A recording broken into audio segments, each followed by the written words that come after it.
Welcome to Module 8 of the Facebook advertising system from LeadPages. I'm Bob the teacher, the marketing educator here, and I bet you were wondering when we were actually going to start making ads in this course.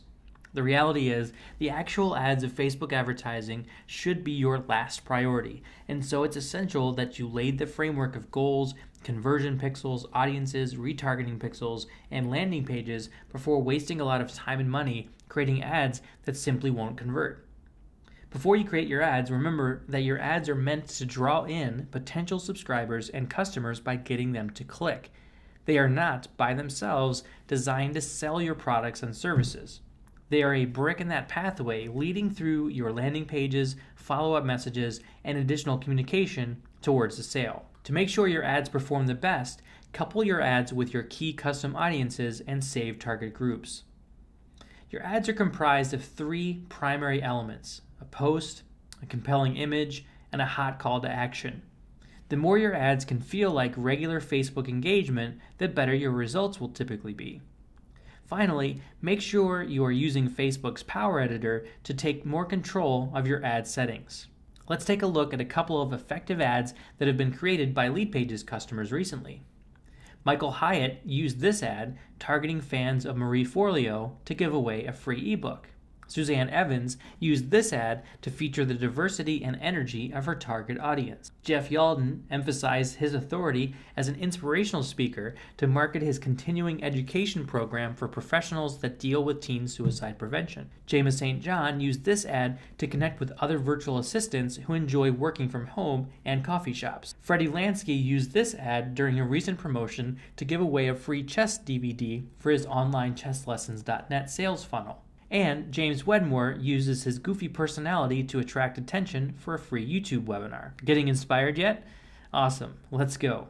As I mentioned a moment ago, you'll want to build your ads from the Power Editor, not the standard advertising pages Facebook first shows you. You can access the Power Editor directly by going to facebook.com/ads/manage/Power Editor, or by clicking the Power Editor link on your Ads Manager screen. Get in the habit of downloading your most recent pixel data to the Power Editor. This is important because your retargeting audiences and conversion information doesn't automatically update. Choose the ad account for which you want to download your data and click Download. This data does not download to your computer. It simply downloads into the Power Editor. Once everything has a green check by it, you're ready for the fun to begin. Now, before we dive under the hood, it's important for you to understand how the Facebook advertising world is laid out. Facebook organizes your advertising efforts into campaigns. You can run as many campaigns as you want to, but I recommend that you start with one at a time so it's easier to manage while you're ramping things up. Campaigns are then comprised of ad sets, which is the level at which you target specific audiences. You can have multiple ad sets in a campaign. I recommend you start with 3 to 5 ad sets. Finally, each ad set consists of individual ads. You can have just one ad in an ad set or dozens. Each ad will be served in a rotation within your ad set, and you'll be able to track which images, headlines, and calls to action work the best in driving traffic to your site. Start by creating your campaign from within the Power Editor. Click the plus to create a campaign. After you've created your first campaign with all its settings, you may want to use the duplicate feature to save yourself some time. Name your campaign for easy reporting later. I suggest naming it for the goal and the time frame of your campaign. Next, you'll need to decide the pricing strategy for your campaign. With the auction setting, you'll buy your ads based on your audience targeting and the length of time of your campaign. By choosing auction, your price may fluctuate, but this will likely be the best option for you. You can also choose the fixed price option, but this essentially locks you into the price you want to pay, even if an auction pricing could have brought in lower ad costs. Next, choose your campaign's objective. You'll be able to measure more goals with each campaign than what is listed, but by choosing your primary objective with auction pricing, you'll leverage Facebook's advertising platform more efficiently. If just getting traffic to your site is most important to you, choose the clicks to website objective. Facebook will do what it can to send you as many visitors as possible within your budget. In most cases, this is not the best route to take because this objective doesn't take into account how well your landing page converts. Your second choice is website conversions. This is what we focus on at LeadPages because as long as you have your conversion pixels in place, Facebook will send you traffic most likely to convert into a lead or a customer. The remainder of the options may be worth considering depending on your advertising goals. Getting more page post engagement can help a particular post go viral, but there's typically not a financial metric that you can measure with likes, comments, and shares. The same is true for page likes. Use this objective if you want to build up your fan page audience and target this group in future advertising campaigns.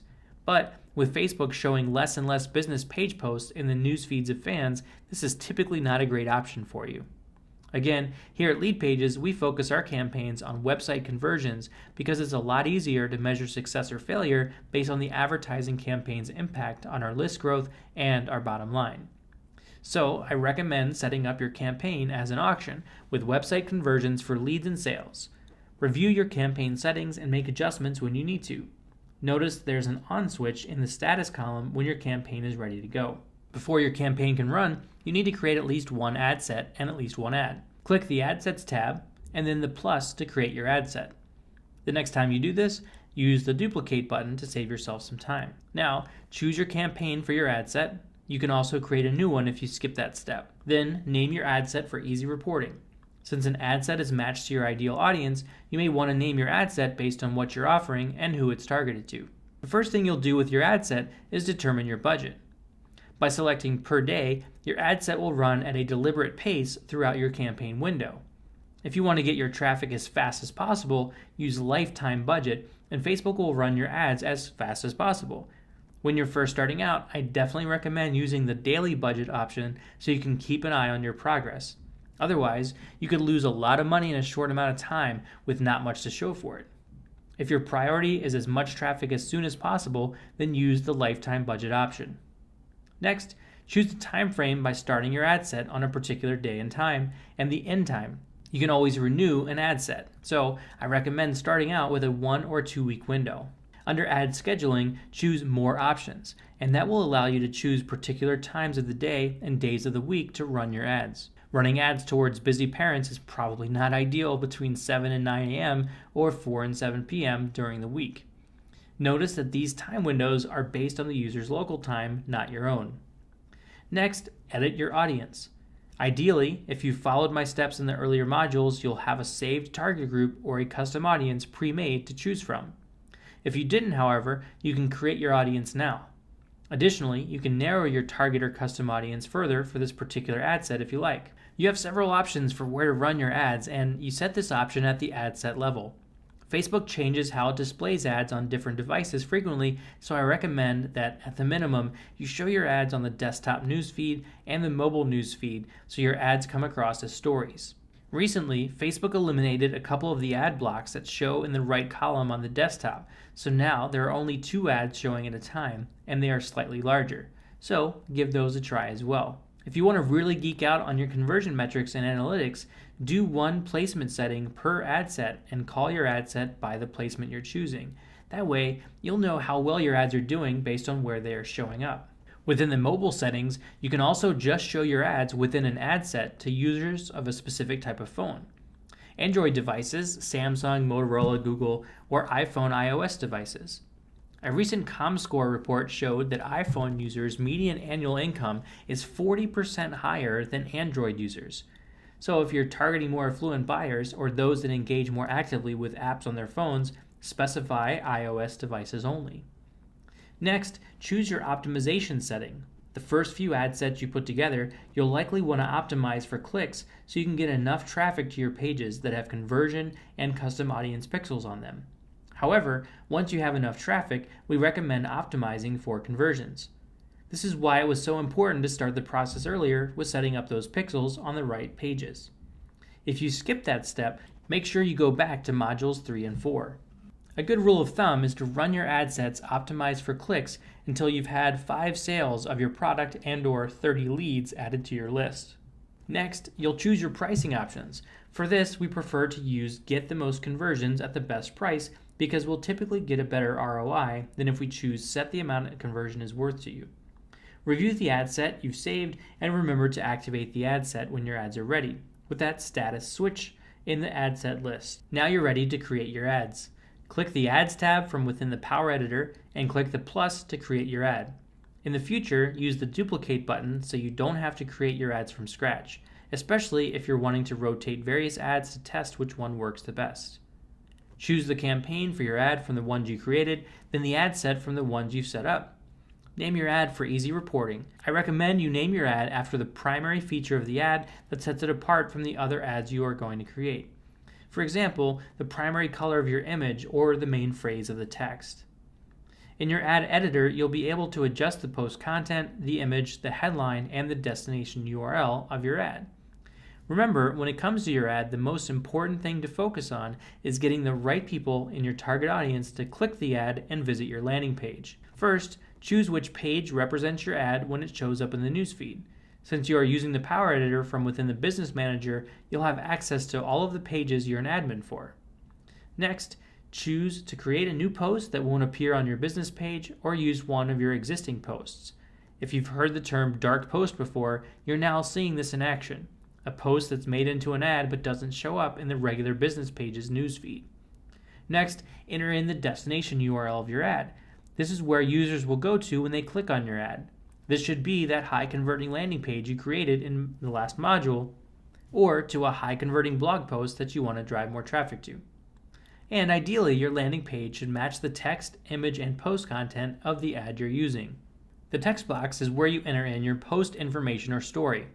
This should appear as much like a regular story in newsfeeds ads as possible to improve your engagement.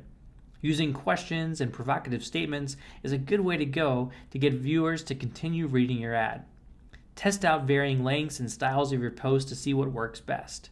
Also, remember that your ad is going to a specific audience that you chose in your ad set, so use language that appeals to that specific group.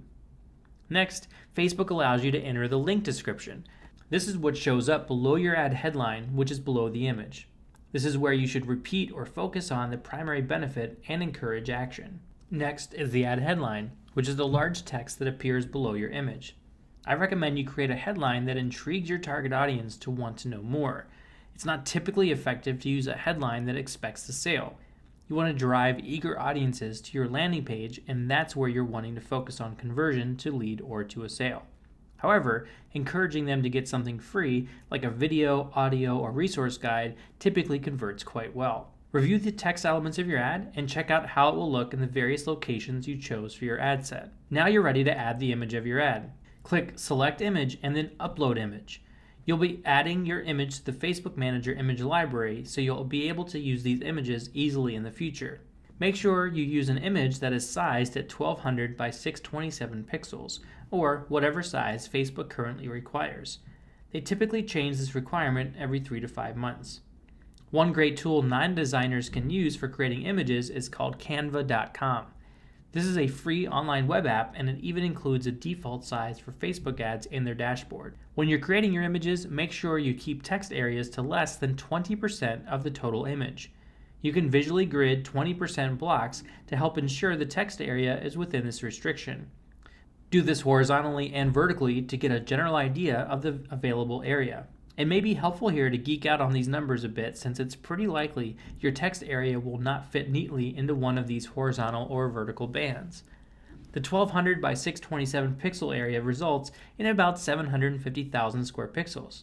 20% of that is about 150,000 square pixels. So, measure the area of the text you have on your image by overlaying a rectangle in your image editing software. Multiply the width and height and make sure it's less than 150,000. In my example, the text is 517 by 89, which is about 46,000 pixels, way below the limitation. I can leave this as it is, or I can enlarge my text if I want to. Once you're happy with your image, verify that it's acceptable to Facebook with a check you see next to your image thumbnail. Then, preview your ad with the image and make any changes to the text you want.